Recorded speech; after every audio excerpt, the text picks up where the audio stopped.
Nous voici dans la troisième séquence de présentation du logiciel StatGraphics dans une première étude de cas, c'est l'exemple 1. Et nous allons reprendre l'exemple de Kurotori pour traiter cet exemple à partir d'une nouveauté dans le logiciel StatGraphics qui est un assistant de construction et d'analyse d'un plan d'expérience. On va rapidement revenir sur la présentation faite par l'auteur en 1966 pour la formulation de Proper Goal, et ensuite on ira dans l'assistant de construction de plan de mélange pour détailler les 8 étapes qui vont nous permettre de passer de la définition de la réponse à l'analyse des résultats.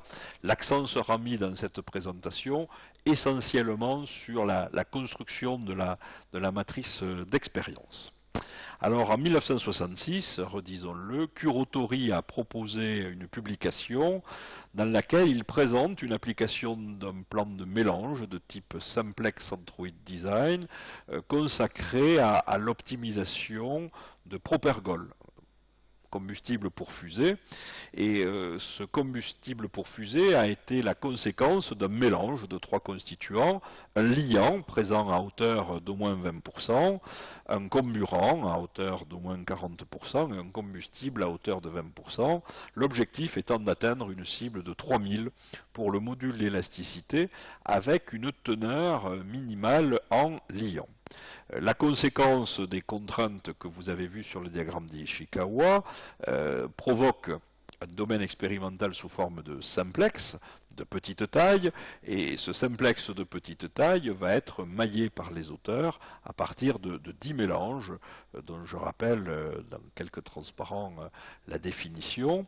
Ces mélanges permettront a posteriori, lorsqu'ils auront été mis en œuvre, d'estimer les paramètres de différents types de modèles, le modèle le plus volumineux étant le modèle synergique de degré 3, qui fait apparaître 7 coefficients, et puis des formes canoniques de modèles de degré 1 et de degré 2 qui font apparaître respectivement 3 et 6 coefficients. Et donc à partir des 10 mélanges proposés par les auteurs, la méthode des moindres carrés permettra d'estimer les coefficients, les résidus, et puis la mise en œuvre de techniques d'analyse de régression permettront naturellement de poursuivre l'analyse des résultats. Donc voilà donc les 10 mélanges qui ont été réalisés par les auteurs avec leurs coordonnées, et on va voir comment la mise en œuvre du logiciel StatGraphics permet, dans cette option guidée, dans cette option qui ressemble à un système expert, de retrouver les résultats des auteurs. Donc StatGraphics, encore une fois, c'est un logiciel plutôt généraliste en statistique, et parmi les nombreux menus que vous pourrez explorer, un menu est dédié aux plans d'expérience en général, et parmi les plans d'expérience en général, on va trouver les plans de mélange en particulier, et donc on va ici sélectionner la procédure d'assistant de construction de plans d'expérience, qui va commencer par nous demander de définir quelle est la réponse, ou quelles sont les réponses s'il y en avait plusieurs, de définir quels sont les facteurs avec leur nature, est-ce qu'il s'agit de proportions, est-ce qu'il s'agit de variables technologiques externes à la formulation, et à partir du moment où on aura défini la nature des facteurs, et le nombre de facteurs, on choisira le plan de mélange. On rappellera le modèle que l'on souhaite estimer, et puis de façon optionnelle, c'est surtout le cas lorsqu'on est en présence d'un polyèdre convexe, on pourra sélectionner d'un premier maillage un certain nombre de mélanges, de telle sorte que ce nombre soit nécessaire et suffisant pour estimer un modèle avec une qualité suffisante. C'est ce qu'on appelle la qualité du plan de mélange, qui fait appel à des indicateurs algébriques. Ensuite, on sauvegardera les données, et une fois qu'on aura sauvegardé la matrice d'expérience, on la soumettra aux expérimentateurs qui renseigneront la colonne des réponses, et on se livrera à l'analyse des résultats. Alors, l'étape 1 concerne la définition de la réponse. Donc vous allez voir en surbrillance petit à petit les différents boutons liés aux étapes de la construction puis de l'analyse apparaître. Et donc ce premier bouton consiste à définir la ou les réponses, et on nous dit que l'on pourrait définir jusqu'à 16 réponses, ce qui présente un certain intérêt en formulation puisqu'il est rare que l'on puisse se contenter dans un problème d'optimisation de l'analyse d'une seule réponse. Alors on obtient ici une boîte de dialogue qui est plus conséquente que ce que nous avions vu dans les séquences précédentes, où on voit qu'on peut accéder à un certain nombre de lignes. On va renseigner le nom de la réponse, son unité, et on va préciser ce qu'on souhaite faire, si on souhaite maximiser, si on souhaite minimiser, si on souhaite atteindre une cible. Et lorsqu'on fait appel à des fonctions de désirabilité, en recherche d'un optimum multicritère, eh bien on va pouvoir associer des poids ou associer un profil particulier aux fonctions de désirabilité à partir de cette même boîte de dialogue. Après avoir renseigné quelles sont les réponses ou quelle est la réponse, eh bien on va s'intéresser aux facteurs, c'est la deuxième étape.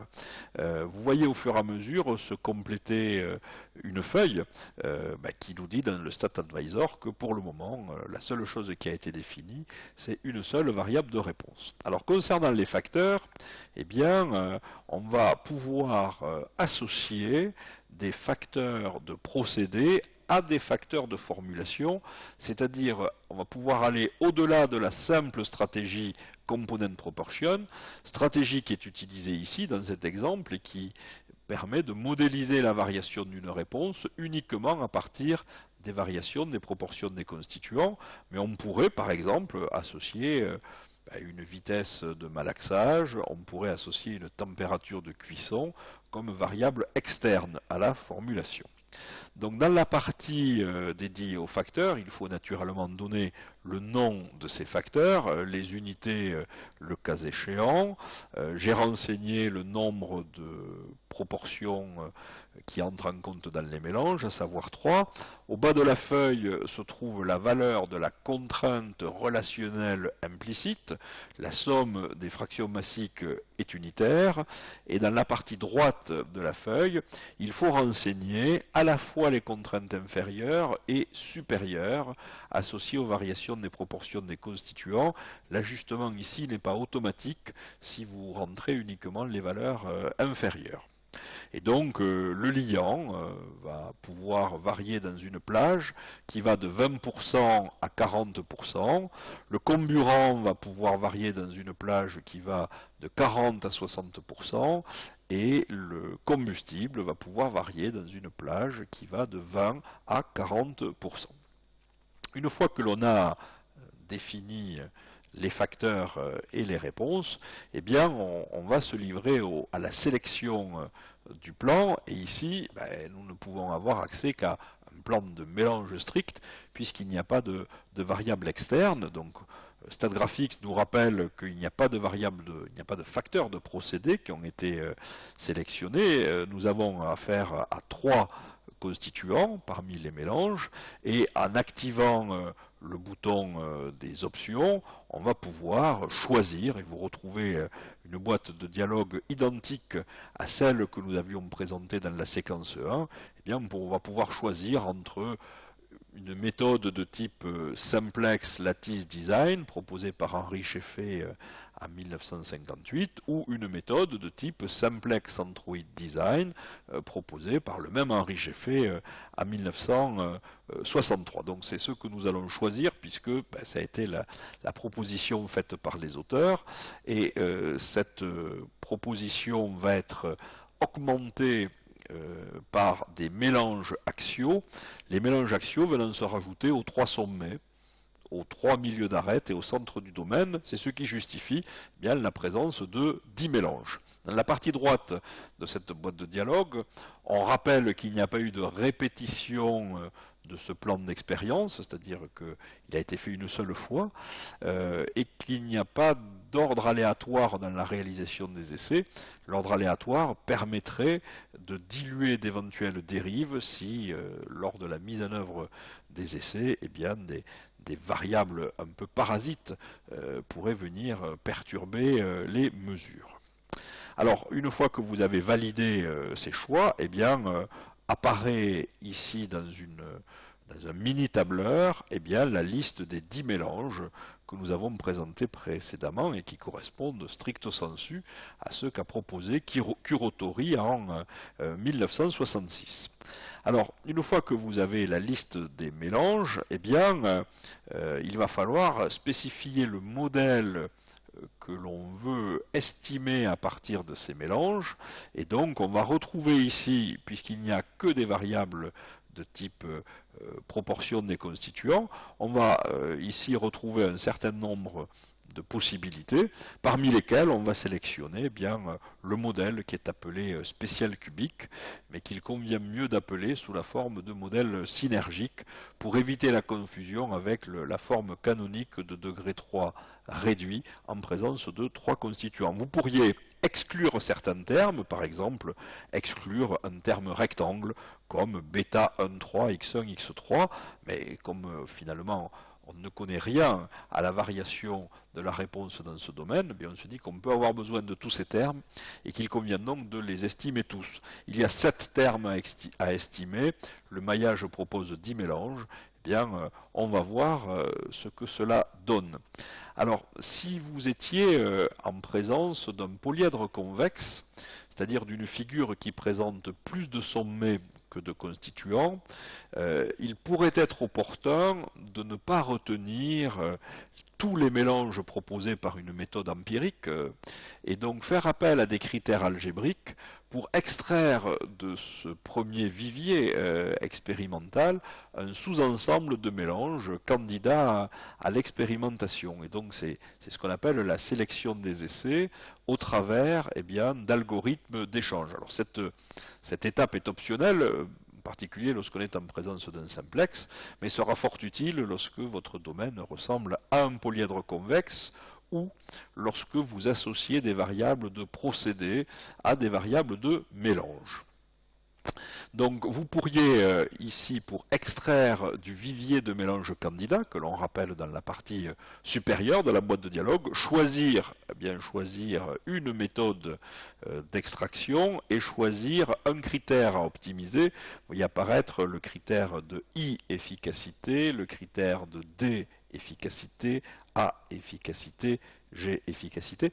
Et donc ces critères d'optimalité vont permettre soit de maximiser le déterminant de la matrice d'information, c'est le critère de D efficacité, soit de minimiser la trace de la matrice de dispersion, c'est le critère de A efficacité, soit de minimiser les incertitudes liées à la prédiction faite par le modèle, et ce sera les critères de I efficacité et de G efficacité qui font l'objet à la fois de cours et puis ensuite de petits simulateurs pour comprendre comment cela fonctionne dans les documents qui sont mis à votre disposition.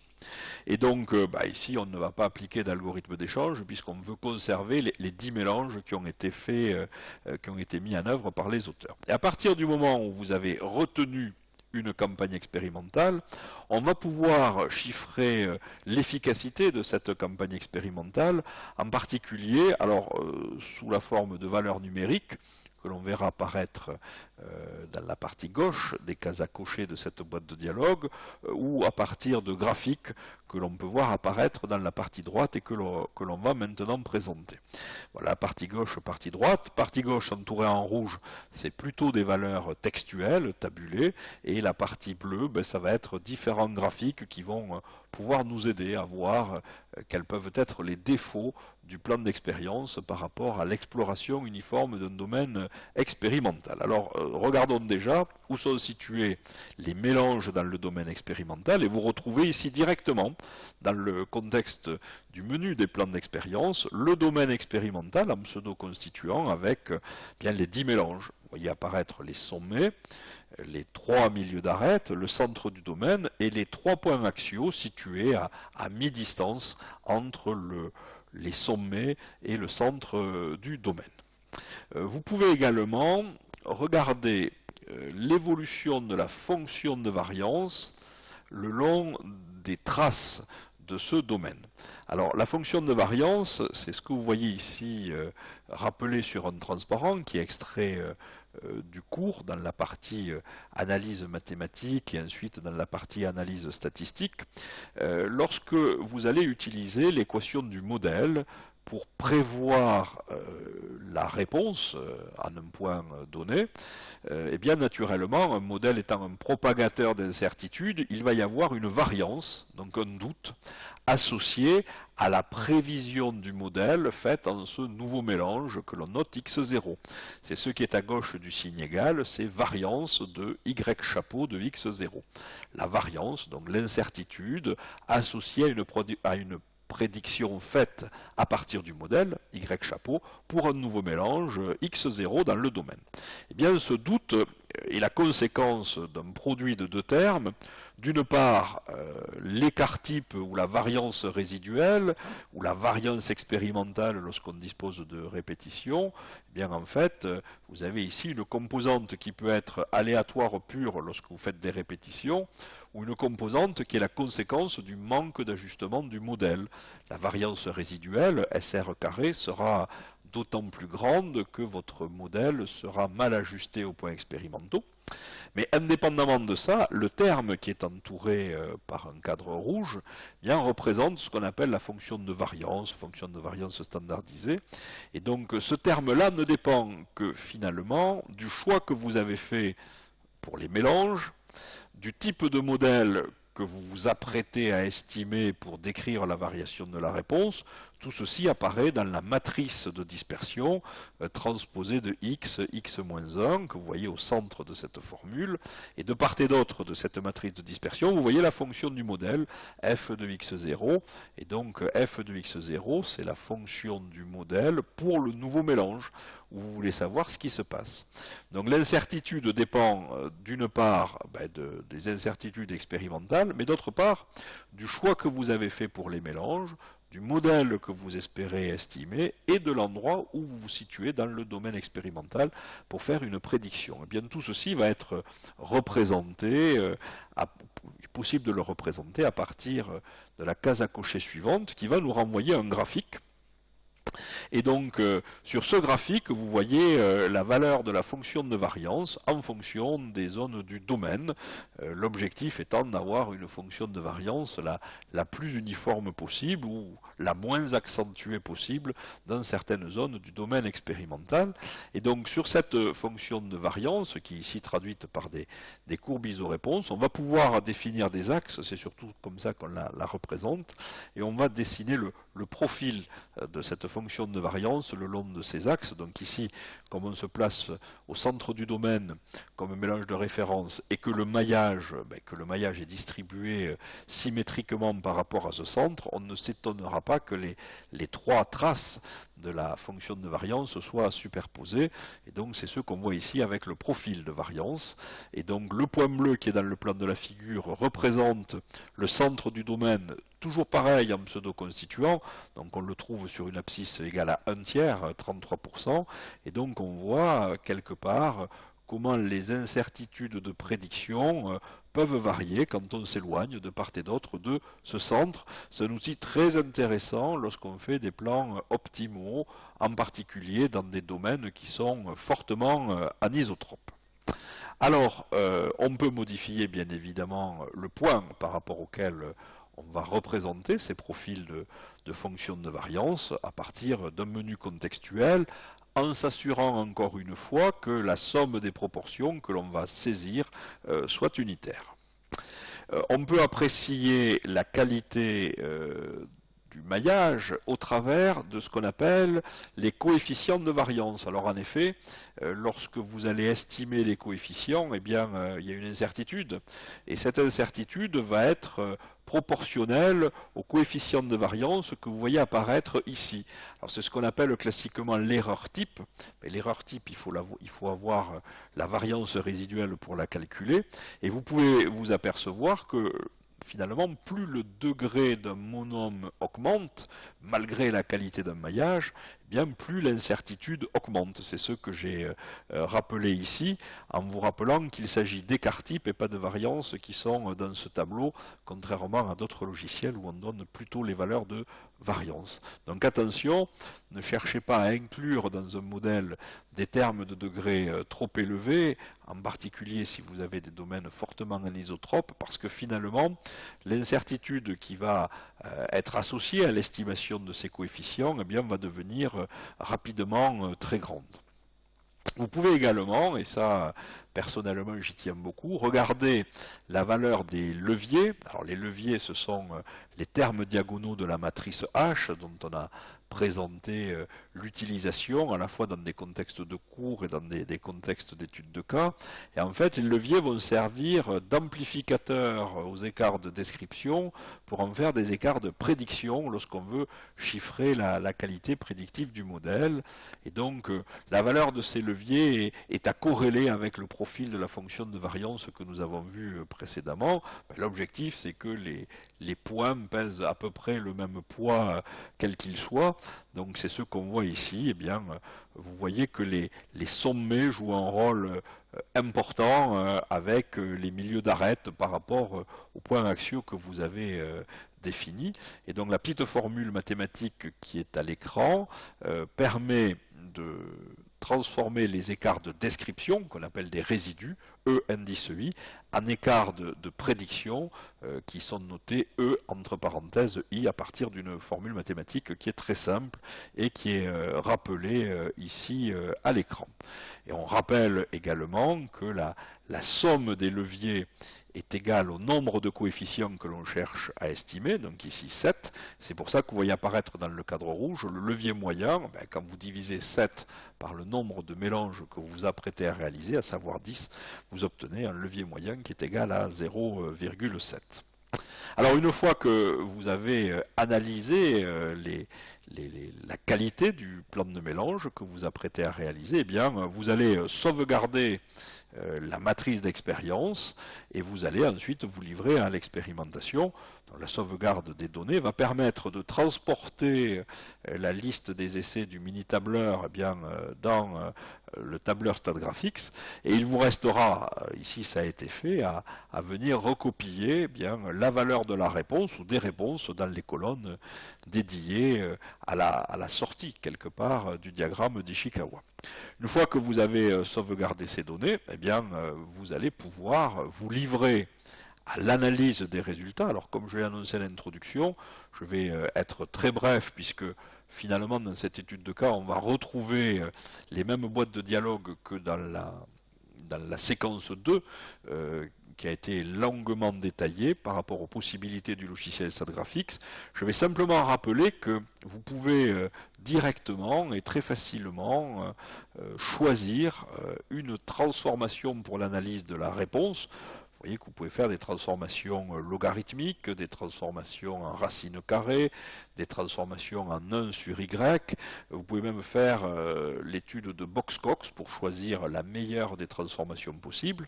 Et que l'analyse globale de la variation des résultats doit souvent vous suggérer une transformation pour améliorer l'adéquation du modèle, mais ceci a été précisé dans d'autres séquences.